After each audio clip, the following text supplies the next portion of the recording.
Saya ingin menyatakan kita siap menerima tamu-tamu G20.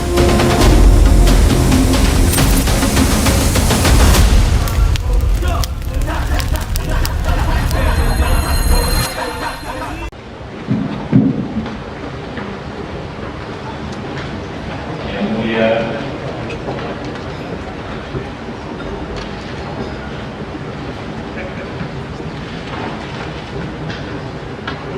para pemimpin, selamat pagi.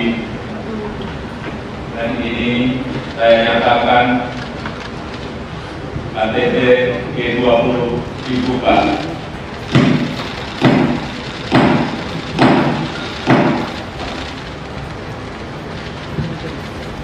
Selamat datang di Bali, selamat datang di Indonesia. Kesempatan kehormatan bagi Indonesia untuk menjadi tuan rumah KTT G20.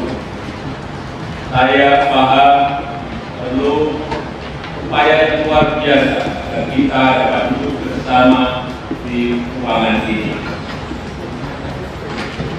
Para pemimpin yang saya hormati, dunia sedang mengalami tantangan yang luar biasa.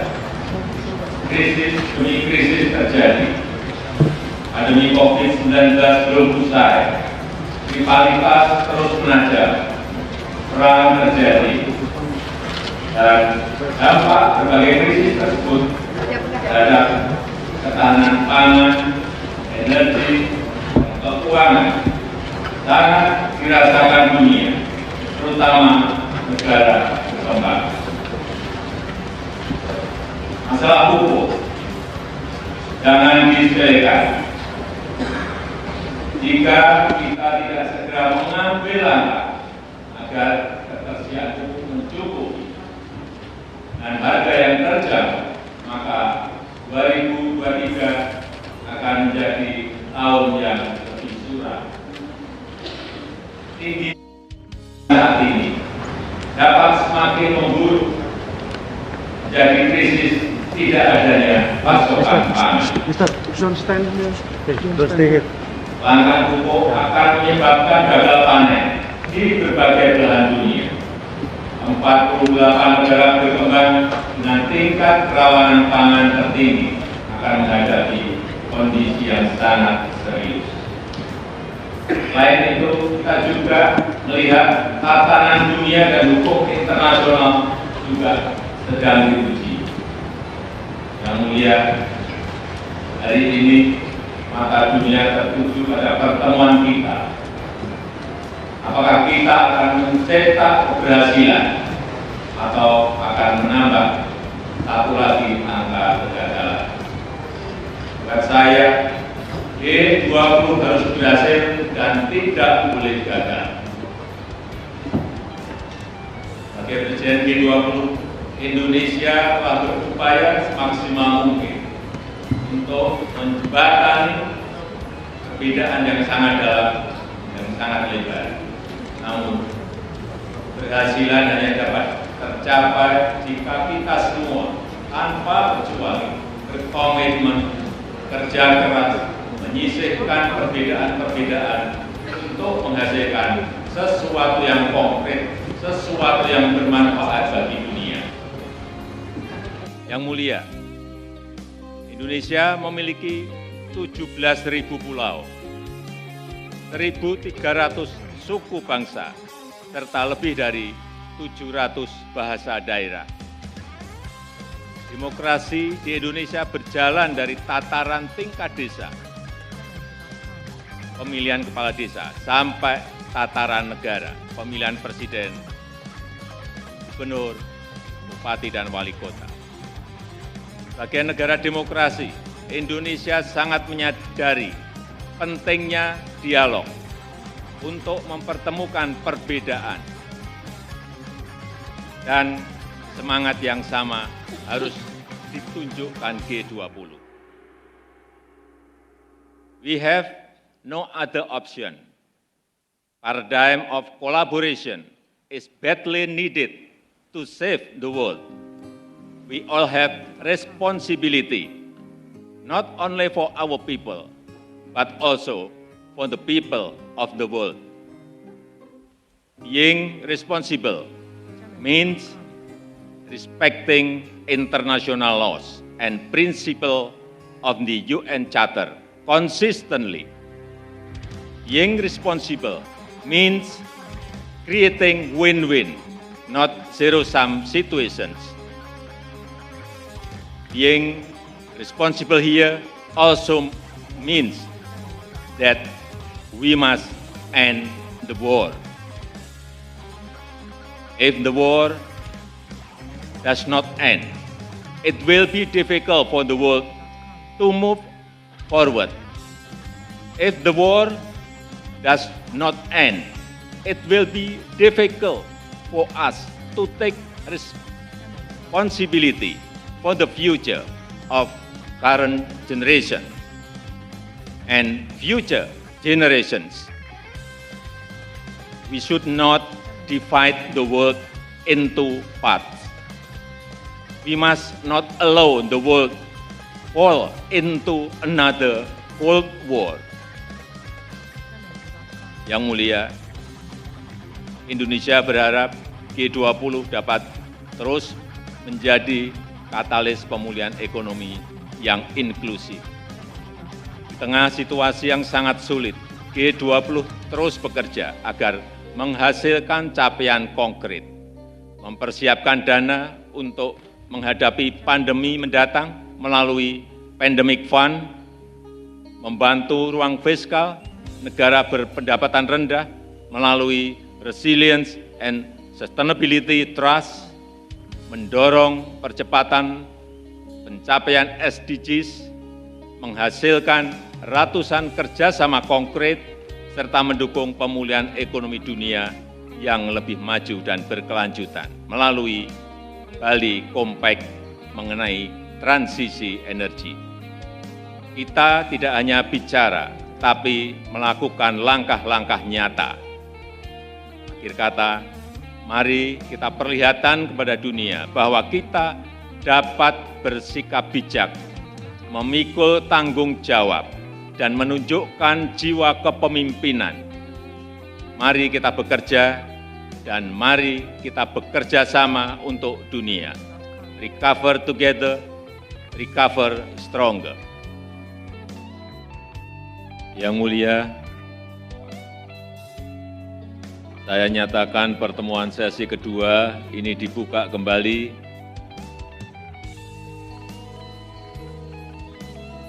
Semoga Yang Mulia dapat menikmati makan siang yang kami sajikan tadi.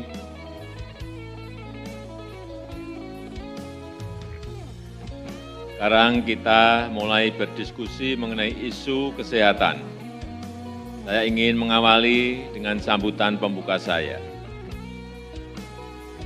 Para pemimpin G20, dunia kita semakin pulih dari pandemi COVID-19.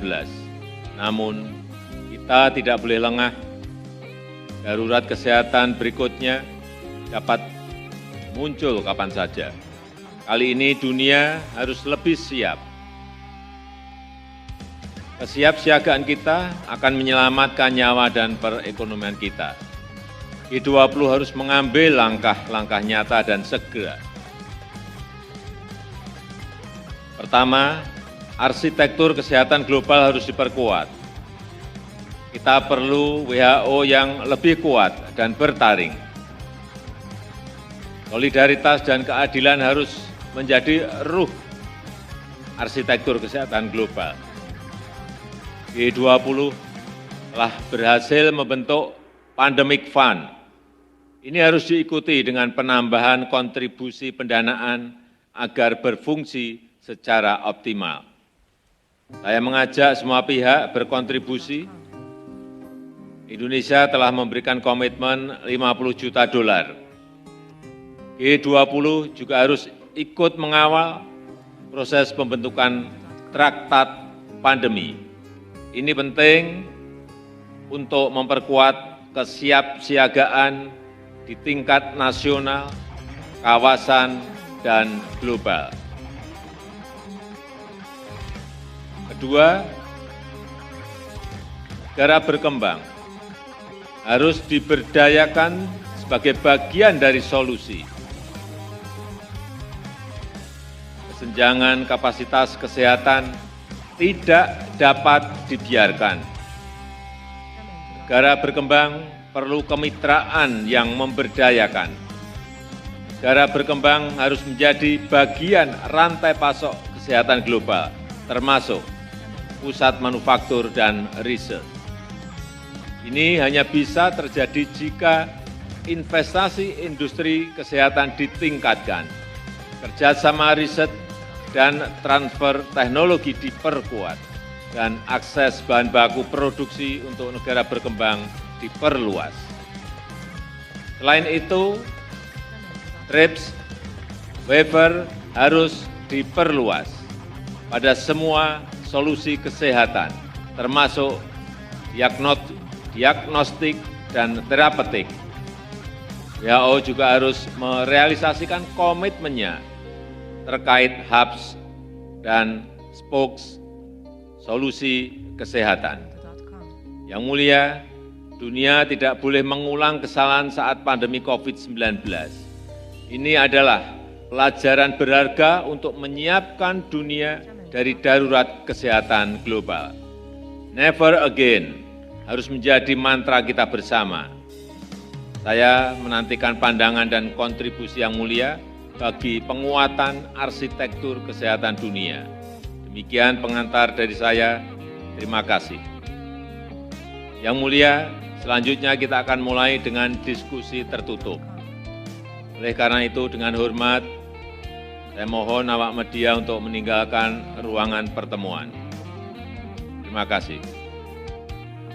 Terima kasih, Presiden Biden, atas inisiatif penyelenggaraan side event Partnership for Global Infrastructure and Investment, PGII. Indonesia selalu mendukung penguatan pembangunan infrastruktur di negara-negara berkembang. Krisis multidimensional yang tengah dihadapi dunia membawa tantangan tersendiri bagi pembangunan infrastruktur di negara berkembang, termasuk melalui penyusutan ruang fiskal. Ada beberapa hal yang perlu diperhatikan PGII dalam mendukung pembangunan infrastruktur di negara berkembang. Pertama, dukungan harus country driven, berdasarkan kebutuhan real negara tujuan. Konsultasi dan dialog dengan negara penerima harus menjadi pedoman utama.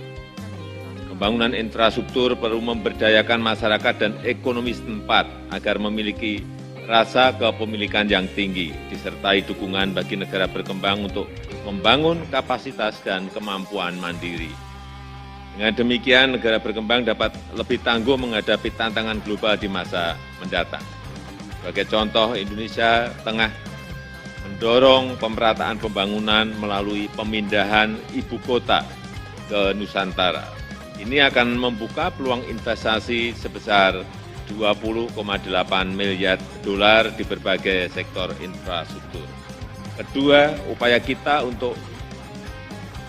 harus didasarkan paradigma kolaborasi. Pelibatan lebih banyak pemangku kepentingan, termasuk sektor swasta, akan membawa manfaat nyata.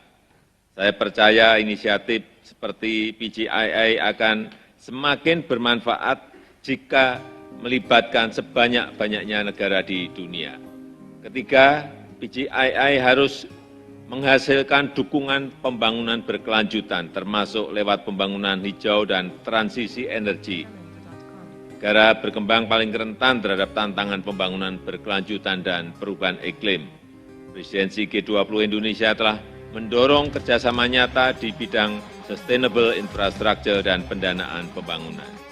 Indonesia sendiri juga bersungguh-sungguh mengembangkan industri hijau termasuk ekosistem industri mobil listrik sebagaimana yang mulia saksikan langsung di KTT Bali ini. Yang mulia, Indonesia siap mendukung inisiatif PGII. Harapan saya PGII dapat memperkuat hasil yang telah dicapai di G20. Terima kasih.